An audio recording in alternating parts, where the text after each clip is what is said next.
حضرت سلمان حضرت دیاد کے بیٹے تھے۔ وہ اپنے والد کے بعد بنی اسرائیل کے بادشاہ بنے۔ اللہ تعالیٰ نے حضرت سلمان کو اپنا رسول چانا، انہیں جانوروں، پرندوں اور جنوے کی زبان سمجھنے کا معجزہ دیا۔ ایک دفعہ حضرت سلمان نے ملک کے سب پرندوں کو اپنے پاس بلایا۔ عاد کے سوا سب پرندے آ گئے۔ تھوڑی دیر بعد عاد بھی آ گیا۔ اس نے بتایا کہ جنوب میں ایک ملک سبا ہے، وہاں ایک ملکہ حکومت کرتی ہے۔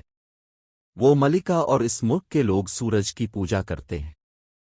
حضرت سلمان نے عاد کو حکم دیا کہ ان کا خط اس ملکہ کو پہنچائے۔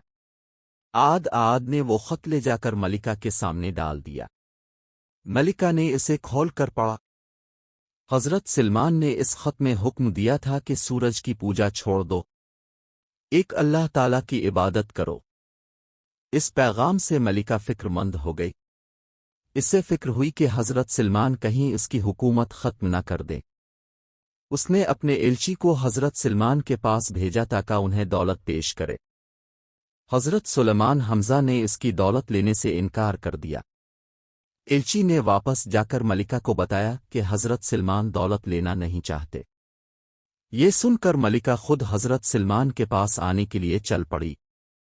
حضرت سلمان نے جنات کو حکم دیا کہ ملکہ کا تخت اٹھا لائیں۔ وہ تخت حضرت سلمان کے پاس پہنچ گیا۔ انہوں نے نوکروں کو کہا کہ اس کو ڈھانپ دو۔ جب ملکہ حضرت سلمان کے پاس پہنچی تو نوکروں نے اس تخت سے کپڑا اٹھا دیا۔ ملکہ اس تخت کو وہاں دیکھ کر بہت حیران ہوئی۔ اس کے بعد حضرت سلمان اسے محل میں لے گئے۔ وہاں شیشے کا فرش تھا۔ ملکہ فوراً یہ بات سمجھ گئی کہ ایسا محل عام بادشاہ نہیں بنا سکتا۔ اب ملکہ سمجھ گئی کہ سورج سب سے بڑا نہیں ہے، بلکہ سب سے بڑا تو وہ ہے جس نے حضرت سلمان کو اتنی طاقت اور علم دیا ہے۔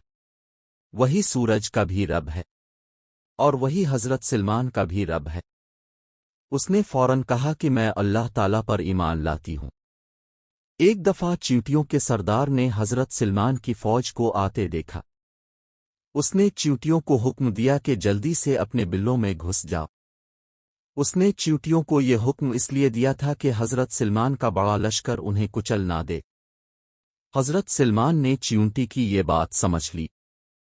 انہوں نے اپنی فوج کو احتیاط سے چلنے کا حکم دیا اور اللہ کے اس احسان پر بہت شکر ادا کیا کہ اللہ نے ان کو اتنی عقل اور سمجھ دی تھی۔